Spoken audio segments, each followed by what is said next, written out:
You wake up to the faintest hush of silk brushing against tatami mats. The air is heavy with incense, something floral and just a touch too sweet, like the perfume sample aisle ambushing you at a modern department store. Light streams through a paper screen, golden and soft, catching the lazy drift of tiny dust motes. It's Heian-era Japan, somewhere around the 10th century. You're wearing layers of robes so fine and complicated, you'd need a flowchart just to get dressed. Or a lady-in-waiting, which fortunately you have. Just a gentle warning, you probably won't make it through this day without embarrassing yourself. Not with how everything here is judged by degrees of subtlety so refined, even your heartbeat might seem vulgar. While we meander into this perfumed labyrinth of etiquette, why not lightly press that like button? Maybe subscribe for more nights of gentle historical rambling. Tell me where you're listening from, and your local time. I love imagining this same drifting story weaving through all your rooms across the world, catching on windowsills and softly settling in your hair. Now let's ease into tonight's journey. You glide along a polished wooden corridor, feet tucked neatly beneath trailing silk. Somewhere behind a painted screen, a lute strikes a note so delicate you're not sure it existed at all. A maid bows so low her elaborate hair ornaments almost clatter onto the floor. You pretend not to notice. Outside, a garden explodes in wisteria, purple blossoms dripping like a slow-motion waterfall. Bees drone by, drunk on nectar, paying no taxes and yet entirely forgiven. Major historical fact: in the Heian period 794-1185, court life revolved around rigid aesthetics. Nobility were expected to appreciate and perform poetry, music, seasonal flower viewing, and, yes, the delicate art of scent. Your reputation could rise or crash spectacularly based on how elegantly you composed a verse or how perfectly your robes layered. As you pass a cluster of courtiers lounging on low cushions, you catch whispers about someone's new fan. Not just any fan, but one lacquered in midnight blue and brushed with gold leaf waves. More importantly, it's said to be perfumed with a custom blend of clove, aloes wood, and a mysterious resin that might be imported from somewhere so far even maps shrug. Weird tidbit: fans weren't only for cooling your dainty sweat. They were prized as instruments of silent flirtation and status. Messages might be hidden in how you snapped them open, covered your smile, or even which wrist you chose to hold them on. Smelling them was almost a ritual, faintly off, and you were socially doomed. Historians still debate whether these complex scent recipes were more a matter of personal allure or an arms race of conspicuous consumption.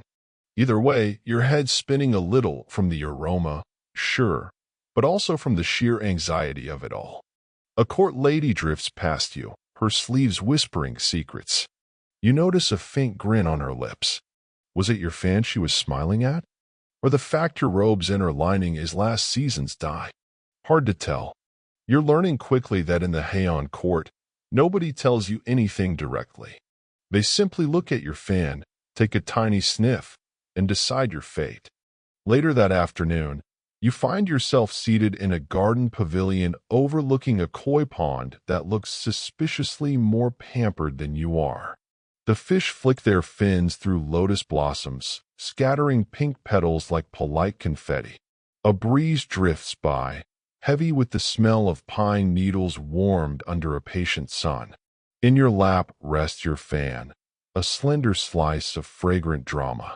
Today, you've dabbed it with a cautious mixture of sandalwood and cinnamon bark, hoping not to overshoot into caravan merchant territory.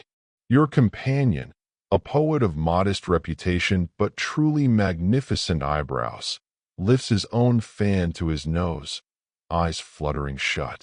Then he sighs in that heartbreakingly resigned way only aristocrats can, as if the burdens of knowing which plum blossom to admire have become too great. Major historical fact: scent competitions were actually held at court. Aristocrats would spend weeks preparing custom incense blends, carefully testing them on small squares of fabric or fan ribs. Then, in gatherings called kodo, the way of incense, They'd pass these creations around, guessing ingredients, writing poems inspired by the fragrance, or just nodding sagely to show they weren't uncouth dolts with no noses. A servant appears with a tray bearing tiny porcelain cups. Tea, pale as moonlight. You take a sip. It's so delicate you wonder if it's flavored more by the air than the leaves. Obscure tidbit. During the Heian period, it was said that a lady's worth could be hinted at by the way her robes picked up scent over time. Layers upon layers of silk, worn for days, would slowly absorb incense from storage boxes or room braziers. It was like pre-installed memory foam, but for perfume. Historians still bicker over whether these scent games were purely amusement or subtle ways to gauge alliances. After all, if your incense smelled suspiciously like a rival clan's blend, well, court politics could turn on a single whiff. Your poet friend leans closer. His fan, it turns out, carries a soft amber note that makes you think of a forest floor after rain. He murmurs something about your cinnamon choice being surprisingly bold. You try not to panic. Was that a compliment? A veiled critique? Or is he just hungry?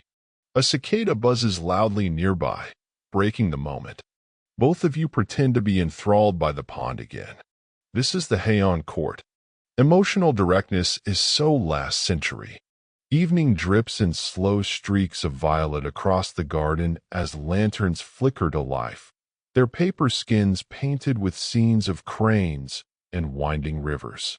You wander beneath them, your slippers nearly silent on the stone path. Each step releases a tiny puff of lingering pine scent from where the gardeners swept earlier. The Heian version of a freshly vacuumed carpet, if you will. Somewhere up ahead, a pair of court musicians coax tender notes from a biwa and a koto. The melody sighs through the air, twining around the lanterns, wrapping you in delicate melancholy. You pause to let it settle in your chest. Major historical fact. During the Heian era, aristocrats wrote reams of poetry, some of it dazzling, some of it, frankly, overwrought teenage diary fare. A courtier's ability to compose an impromptu waka, 31-syllable poem, in response to a scent or scene could vault them higher in social esteem. It was less sing for your supper and more rhyme for your rank. Nearby, a trio of young women cluster close, giggling behind their fans. One points discreetly, meaning not at all discreetly, at a nobleman with a scandalously bright plum sash. His fan sends up a ghost of musky vetiver. One girl sniffs exaggeratedly, then nearly swoons into her friend's arms. You suppress a laugh. In another life, these could be teenagers raiding colognes at a mall kiosk. Obscure tidbit. Some diaries from lady-in-waiting nobles mention testing scent on strands of hair, then waiting days to see how the aroma mellowed. If it still charmed after a few sunrises, it was deemed fit for a fan. Otherwise, back to the drawing board or mixing brazier. Historians still can't quite agree whether these scent rituals were more romantic flirtation or tactical social barometers. Was that lady sighing over your cinnamon fan actually falling in love, or just calculating whether your family's estate could produce better poetry competitions next spring? A servant rustles up beside you with a tiny cup of plum wine. You sip, letting the tartness spark across your tongue. Somewhere behind you, the musicians glide into a new piece, minor and wistful.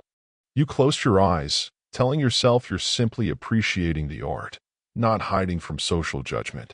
That's your story, anyway.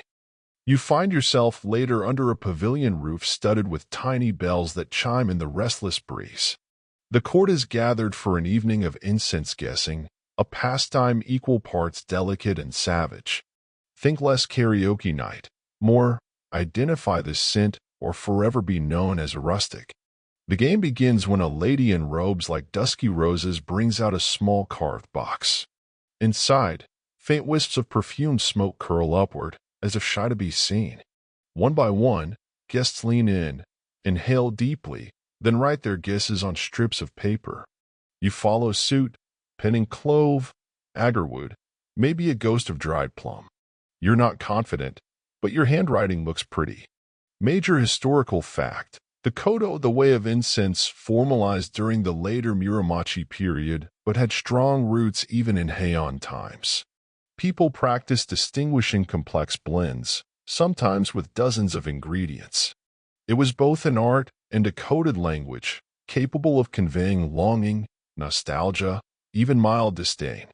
Your poet friend from earlier catches your eye. His lips quirk. You're sure he wrote something absurdly poetic like the scent of autumn rain on persimmon leaves kissed by sorrow. Meanwhile, you're just hoping not to mistake cedar for camphor again. Obscure tidbit: some aristocrats went so far as to scent not just their robes and fans, but their calligraphy paper and even their pillows. Imagine rolling over at midnight only to think, sandalwood dreams again tonight. Historians still debate whether these scent games were strictly for amusement or if they functioned as subtle diplomatic negotiations. After all, sharing an incense blend might hint at alliance or court favor, the Heian version of a wink across a smoky nightclub. The judging begins. A severe-looking gentleman reads the slips aloud, nodding gravely at florid answers and only barely suppressing smirks at guesses like yours. When he reaches your paper, he pauses, then inclines his head ever so slightly. You let out a breath you didn't know you were holding. As laughter and polite applause ripple through the pavilion, a servant arrives to replenish incense coals. The new scent that rises is rich and strange, a little like fresh earth after rain, with a whisper of something sweet. You realize you're already composing your next guess. Morning tiptoes back into the palace, gentle and suspiciously polite, as if afraid to disturb last night's gossip still swirling under the eaves. You wake to the soft thud of a maid folding away bedding, her hands deft and quiet. A wisp of yesterday's incense clings to the air, reminding you that even dreams here come perfumed. You slip into fresh robes, today a gentle gray layered with willow green, colors chosen to mirror early spring. As you move, faint traces of cedar rise from your sleeves. Remember the pavilion where your scent guesses nearly betrayed your rustic soul? It seems some of the judges noticed your awkward charm. Now there are polite invitations piling up to attend more scent gatherings. Congratulations, your social calendar is suddenly fuller than your rice bowl. Major historical fact: the Heian court operated on a calendar stuffed with seasonal observances. Every blossom had its moment, every insect its poetic sigh. This was not mere leisure. Attending these events was essential to displaying taste and maintaining one's delicate web of social connections. Miss too many, and people would whisper that your family had grown dull or careless. As you step into a gallery open to the garden, a group of women are arranging sprigs of plum blossom in tall porcelain vases. One adjusts the flowers just so, then inhales deeply. Her fan rests nearby on a lacquered tray, probably gathering all that sweet fragrance for later. Obscure tidbit: some court ladies actually tuck tiny scent sachets into their long sleeves, so every subtle gesture released a fresh hint of perfume. It turned simply reaching for a cup into a tiny performance, one where fragrance played the starring role. Historians still puzzle over just how much these intricate scent rituals cost families. Lavish spending on incense blends could hollow out estates, a sort of olfactory arms race that left more than a few minor nobles elegantly bankrupt. You join the group by the flowers. Someone offers you a slip of paper to write a seasonal poem. Your mind scrambles for something clever, something light, something that won't reveal how deeply you miss home, wherever that even is anymore. Instead, you jot down a safe line about plum blossoms falling like whispers on still water. The woman beside you reads it, eyes crinkling above her fan. Maybe it's approval. Maybe she's just amused at your shy bow. Later in the day, you find yourself following a winding veranda that skirts a koi pond. The same pond from earlier evenings now lit by sun, so bright the water seems almost metallic. Carp swirl beneath the surface, mouths opening and closing in what you swear looks like silent laughter at your overdressed figure. Ahead, your poet friend waits by a low table, a fresh pot of tea steaming between you. As you settle across from him, you notice a delicate scent rising from the table's wood. It's been rubbed with fragrant oils, likely by servants whose sole job is to ensure furniture doesn't offend aristocratic noses. Major historical fact: during the Heian period, daily life for the elite often revolved around composing and exchanging short poems, many inspired by fleeting sensations like scent or birdsong. Entire romances could unfold through slips of verse, delivered by hand or tucked into fans. Some of Japan's most treasured classical literature, including the tale of Genji, blossomed from this very world. Your friend lifts his fan, tapping it lightly against his chin. Then he leans forward, conspiratorially, and whispers that he's preparing a new scent blend for the next gathering, something involving rare eaglewood and crushed iris root. His expression is so solemn, you almost laugh. Instead, you nod with the practiced gravity of someone who understands that choosing the wrong perfume might be more scandalous here than running off with someone's spouse. Obscure tidbit: it wasn't uncommon for nobles to keep private incense diaries, jotting down reactions to different blends or recording when they detected a rival's signature scent lingering a little too long on someone else's sleeves. Imagine a social media feed, but purely for your nose. Historians still wonder exactly how political these perfume preferences became. Was it truly innocent aesthetics, or were scent affinities quiet signals of alliances and feuds, whispered through smoke instead of shouts?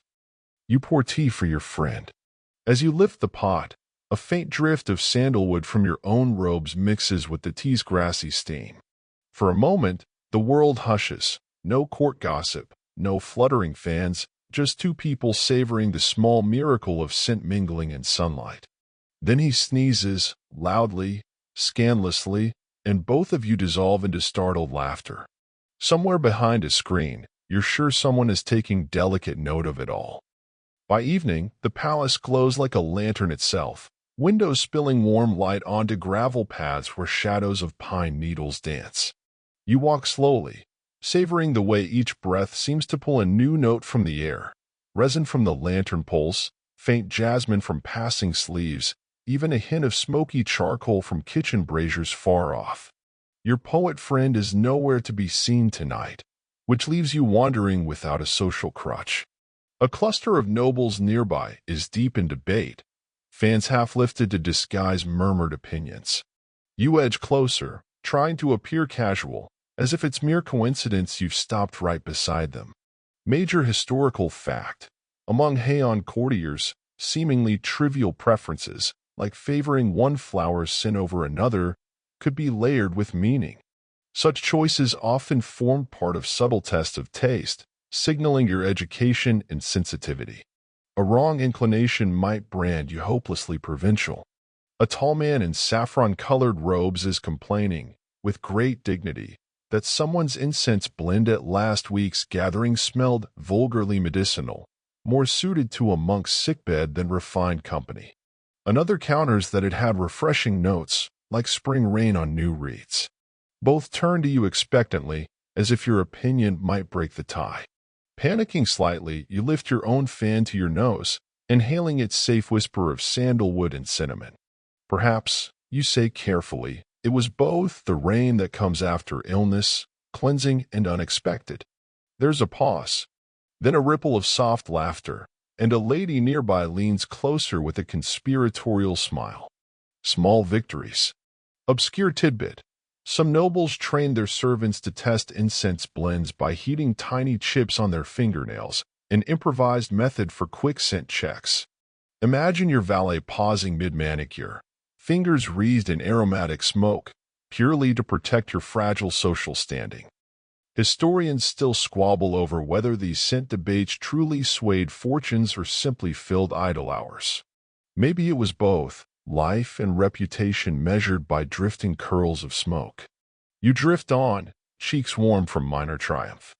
Overhead, The bells of the pavilion roof you visited days ago tinkle again in the breeze, a gentle reminder that here, even the wind participates in the conversation. The next morning, a servant wakes you with tea steam just shy of boiling. Its grassy fragrance tugs you from sleep more gently than any alarm ever could. You sip slowly, watching a sunbeam creep across the mat like a shy guest unsure where to sit. Today, you've been invited to a more private incense gathering.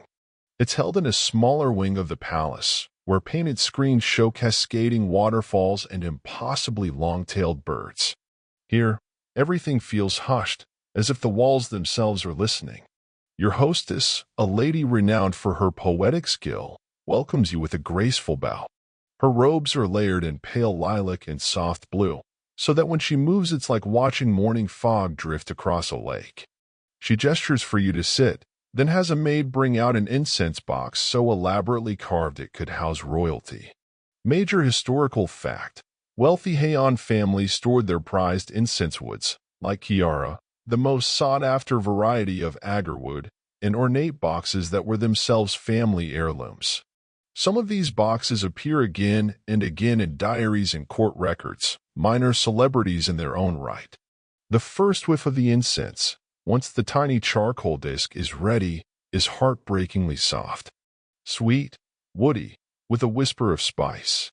Your hostess closes her eyes, murmuring a poem under her breath. You follow suit, though your poem is more a mental scramble. Please don't sneeze, please don't sneeze. Oh gods above, please don't sneeze. Obscure tidbit: some aristocrats believed certain incense blends could subtly alter mood or even guide dreams. They might burn specific recipes before bed, hoping for visions of distant lovers or ancestors offering cryptic life advice. Historians still argue about whether these beliefs were heartfelt spirituality or just another elegant pastime cloaked in mysticism. Either way, you're half tempted to smuggle home a pinch of this blend for your own dream experiments. As the gathering winds on, gentle conversation drifts over you, punctuated by the occasional sigh of appreciation or ripple of laughter. By the time you finally step back into the sun, you feel almost dazed, as if the scent itself has rewritten your thoughts into slower, softer script. You catch yourself glancing at your fan again, suddenly eager for the next gathering. It's strange how something as fleeting as smoke can weave its way so thoroughly into your sense of belonging. By late afternoon, you're reclining on a wide veranda overlooking a pond, so still it could be a polished mirror. Dragonflies zip back and forth, oblivious to the delicate concerns of poetry and incense, their wings catching stray sunbeams like shards of glass. You trace a finger along the lacquered armrest beside you. Even the wood here seems perfumed, faint echoes of past gatherings clinging in its grain. A young attendant arrives with a basket of fresh herbs, which she begins to sort on a low table nearby. The air fills with bright green notes: mint, shiso, maybe a hint of crushed bamboo. You watch as she sets aside the choicest sprigs, destined to be tucked into sachets or perhaps steeped in baths. Major historical fact: during the Heian period, seasonal rituals were not limited to poetry or incense alone. Many aristocrats also prepared herbal infusions for bathing, believing them to purify both body and spirit. This was less about scrubbing grime and more a spiritual hygiene, cleansing the invisible dust of daily vanities and court intrigues. Your poet friend finally reappears, hair slightly disheveled, eyes bright with some private amusement. He carries a folded paper, which he presses into your hand with mock solemnity. Inside, a poem. Something about the sweetness of mint chased by the sorrow of wilting leaves. A clever nod to the herbal scene before you. You reward him with a sigh that manages to be half admiration, half exaggerated long-suffering, because who wouldn't tire of being out-poemed daily?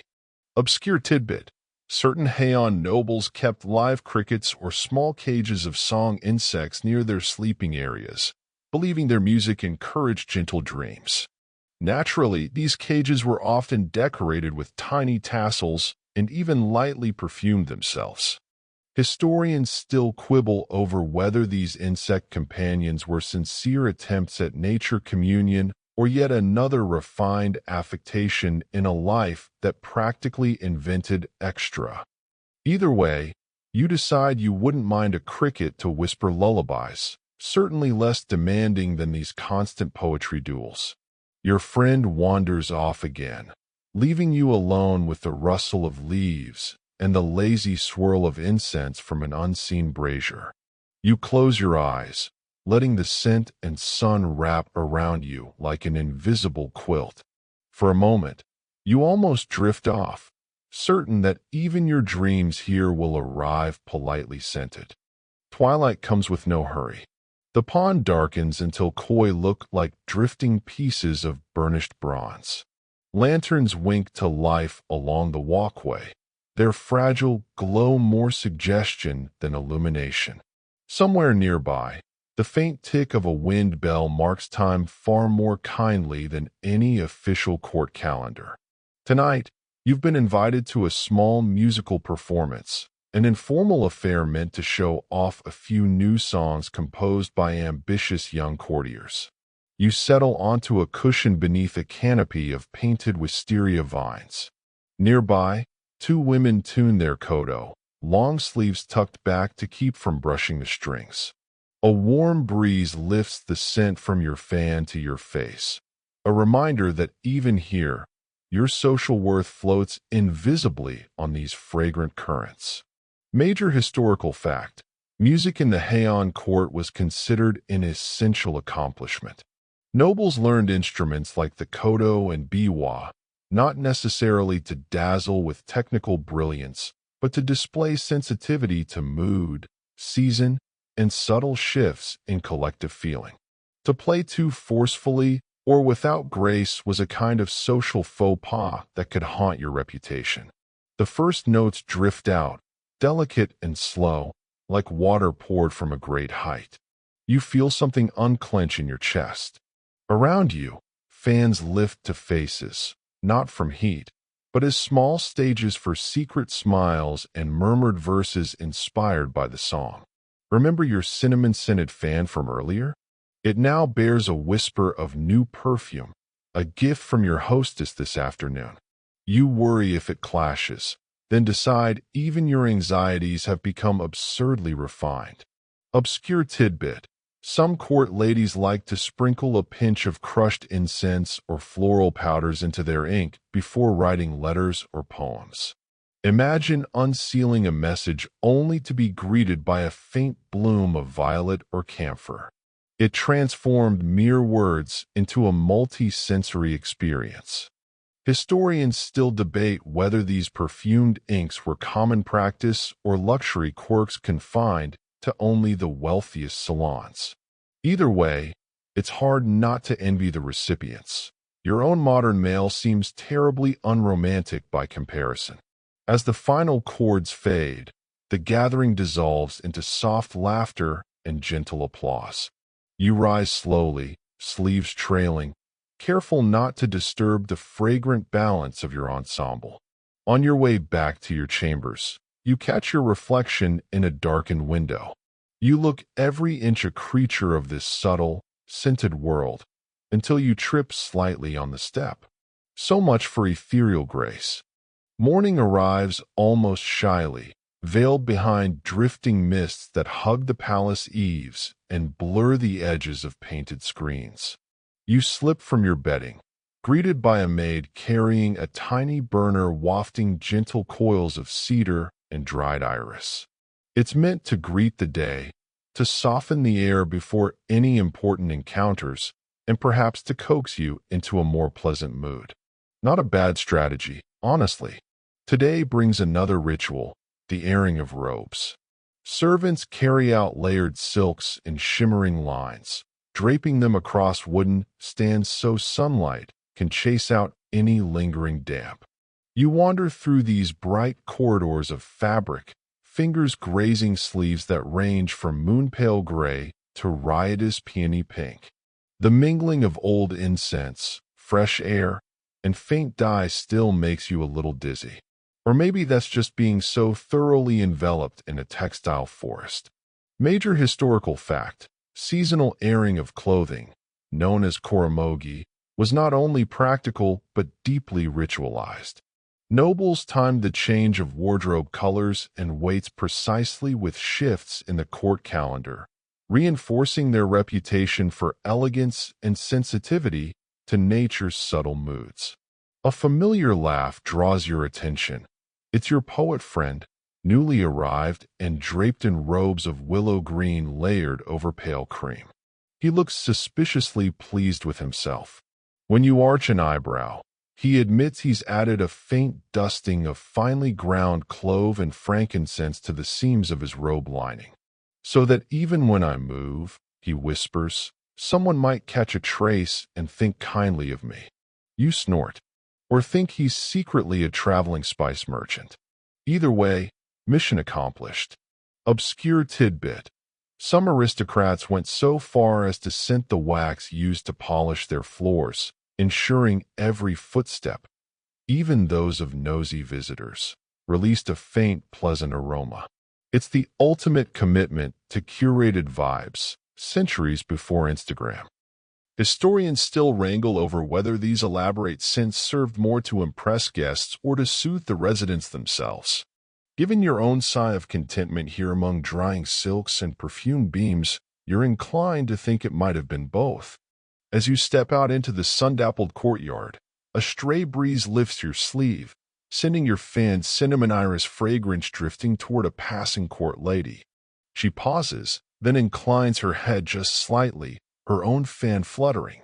Maybe approval, or maybe she's just fighting a sneeze. Either way, it feels like a tiny victory carved out of scented air. That afternoon brings a rare moment of quiet. You retreat to a secluded corner of the gardens, settling beneath a sprawling maple whose leaves tremble like tiny hands waving off your troubles. Insects murmur softly in the moss. A pair of cranes stands half hidden by reeds, dignified and still, clearly judging your lack of composure. You fan yourself more for comfort than display, enjoying how even the slight effort stirs up a whisper of last night's incense still lingering in your sleeves. Out here, away from gossip and delicate traps disguised as compliments, you can actually think. Major historical fact: many Heian courtiers kept private garden retreats within palace grounds, spaces designed explicitly for solitary reflection or intimate poetry exchanges. Unlike the grand seasonal parties, these secluded spots offered a chance to contemplate transience, the gentle melancholy captured by the concept of mono no aware, an awareness of impermanence. Your poet friend eventually finds you here, carrying 2 tiny ceramic cups and a jug of cool plum wine. He settles nearby with a theatrical sigh, as if even crossing the garden required heroic effort. Together you drink in companionable silence, punctuated by the occasional snarky comment about a mutual acquaintance's tragic taste in robe color. Apparently someone paired russet with lavender. Scandalous. Obscure tidbit: some aristocrats were so attuned to fleeting beauty that they would write entire poems mourning a fallen petal or the way incense smoke twisted for just a breath before dissolving. Diaries from the period are full of these tender mini-eulogies for moments the rest of the world might never notice. Historians still debate whether this was genuine sensitivity or carefully performed sophistication. Was it truly heartbreak over a fading blossom, or just another way to prove one's cultured credentials? You sip your wine and decide it hardly matters. Either way, the results are quietly lovely. Eventually your friend rises, bowing with mock solemnity before drifting off in search of new scandals. Alone again, you close your eyes and let the late sun press warm patterns across your face. Somewhere in the distance, a servant carries a brazier past a veranda, leaving a trailing ghost of sandalwood in the breeze. It finds you here beneath your maple, folding you into this gentle world all over again. Evening slides into the palace like a silk ribbon pulled slow across your skin. Lanterns spark to life, their painted skins turning gardens into floating worlds of soft light and shadow. You wander through a covered walkway, your steps guided by the muted hush of wooden floors beneath layered slippers. A servant passes carrying a small tray, from which rises a delicate curl of steam. It carries a scent of ginger and pear blossom, not incense, but a gentle brew meant to warm against the coming night. She stops, bows, and offers you a tiny cup. It's sweet and oddly sharp, a playful note against the more solemn fragrances that usually drift through your days.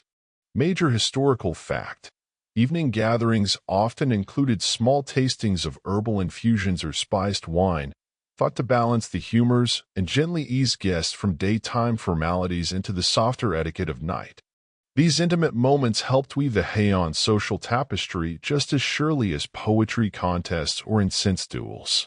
As you continue on, you notice a trio of noblewomen seated by an open window, heads bent together. One lifts her sleeve to her nose, then sighs dramatically. They all dissolve into tiny, conspiratorial giggles. You suspect someone's new fan is causing an uproar, or perhaps someone's new paramour. Hard to tell here where fans, poems, perfumes, and affairs so often blur together. Obscure tidbit: some personal diaries mention aristocrats intentionally leaving tiny scented scraps of fabric in a lover's chamber, not full letters, but ghost notes, meant to haunt the room long after they'd left. A romantic notion, unless your rivals found them first. Then it became excellent fuel for midnight sniping. Historians still can't decide if these nocturnal scent gifts were truly clandestine tokens of passion or simply playful gambits in a long, elegant game. You suspect probably both. Nothing in this court seems to exist with only one purpose. Outside, the garden begins to fill with tiny sounds. Frogs at the pond's edge, a faint plink as a lantern's chain shifts in a lazy wind, the soft scurry of servants preparing fresh braziers. You lean against a painted pillar and let it all wash over you. Here, even the night air seems carefully composed, as if the entire palace conspires to lull you into quiet rapture. Late night now. The palace has quieted to a soft heartbeat of distant laughter and the occasional snap of what's settling. You found your way to a long gallery lined with painted panels of mountain mist and travelers on winding paths, a subtle reminder that life itself is a kind of pilgrimage, though in your case, mostly one scented like sandalwood and mild social panic. You settle onto a cushion with your fan resting across your lap. A servant kneels nearby, carefully feeding slivers of rare wood into a tiny burner. The new scent that curls up is deeper than any before, resinous, dark, almost sweet. It seems to gather the hush of the hall around it, pulling even your restless thoughts into slower orbits. Major historical fact: the highest ranks of Heian aristocracy often reserve their most prized incense blends for these late hours, believing that night's quiet allowed subtler fragrances to fully unfold. Some gatherings ran until dawn, the participants drowsy with poetry, whispered confessions, and the low swirl of perfume smoke. Your poet friend appears again, almost out of the shadows, robes dark enough to nearly vanish in the dim lantern light. He settles beside you with a wry smile and fans himself lazily. You notice he's switched scents yet again, tonight something cool, like crushed green leaves with just a phantom hint of mint. "Trying to keep me awake?" you murmur, and he only shrugs, eyes twinkling. Obscure tidbit: in certain houses, the final incense of the night was meant to protect dreams, combining woods and herbs thought to ward off nightmares. A practical superstition, perhaps, or just one more excuse to linger close as sleep crept in. Historians still puzzle over whether these night rituals were sincerely spiritual or just elegant excuses to prolong social intrigues. Watching the sly way your friend's eyes catchers over the top of his fan, you'd wager both explanations could be equally true. As the hall grows even quieter, you realize your shoulders have relaxed completely, breath slowing to match the languid drift of the incense. Here under painted mountains and watchful lanterns, it feels like the whole world has gentled its voice just for you. Dawn approaches again, almost apologetic, as if it knows how reluctant you are to leave this soft cradle of night. Faint light peeks through the carved screens. catching on the last curls of incense that spiral lazily upward like ghostly dancers reluctant to bow and vanish. You're still seated on your cushion in the long gallery, half dreaming, your fan now folded gently in your lap. Your poet friend has dozed off beside you, chin resting against his shoulder, breath rising and falling in a slow rhythm that almost syncs with the distant chime of a wind bell outside. Somewhere a servant moves quietly, refreshing a tiny brazier. Even this small act seems imbued with reverence, as though tending holy embers. Major historical fact: some of the most elaborate incense gatherings in the Heian court stretched right into early morning. Poets, minor princes, and ladies-in-waiting would lounge on cushions under drifting lanterns, exchanging verses and subtle glances until the birds began to stir in the palace eaves. In these hours, social armor sometimes slipped just enough for more honest confessions, though always veiled in poetry. You shift, careful not to disturb the fragile quiet. Outside, the pond that's mirrored so many evenings now lies pale and still, koi drifting like faint memories beneath the surface. A bird calls once, a tentative test of morning's approach. Obscure tidbit: some nobles would even record the precise hour a favorite incense was burned, hoping to replicate the same mood again on another evening. Their diaries read almost like alchemical logs, tiny experiments in emotional architecture, with scent as both blueprint and builder. Historians still argue whether these meticulous records sprang from artistic obsession or simply the luxurious boredom of those who never had to soil their hands with work. And so you sit, breathing slowly, letting your eyes half close. The last of the incense curls toward the ceiling, fading as the sun dares a little higher, gilding the pond, catching in the reeds, creeping soft fingers across your resting fan. Here, time feels tender, almost fragile. You realize you're smiling. Stay here a little longer. Let the painted mountains on the screens soften into mere shapes, gentle and blurred, as though they too are drifting into sleep. The incense has thinned almost to nothing, leaving only the faintest ghost that seems to murmur at the edge of your breath. Outside, the garden stirs with a kind of delicate caution, as if the blossoms and moss wait for your permission to return to daylight's busier rustling. A light breeze finds its way through the corridor, teasing the ends of your hair, stirring the fold of your robe, carrying with it just a whisper of last night's resin and crushed leaves. You let your eyes fall closed. Your shoulders slacken a fraction more. Even your heartbeat seems to match the slow rhythms of this place, where nothing hurries, where even gossip takes its time to float from ear to ear on the back of a perfumed sigh. Somewhere your poet friend shifts in his sleep, murmuring a half-formed verse that slips back into silence before you can catch it. A lantern sways gently overhead, its soft glow dipping and rising like breath. And so you drift, here among painted screens and fading incense, beneath a sky that's turning quietly from pearl to pale gold. No urgent summons waits, no harsh morning bell. Only the soft promise of another day woven from delicate words, from rustling silks, from laughter half hidden behind scented fans. Rest here as long as you like. The world will keep its careful pace, waiting with you, tender, fragrant, and endlessly patient.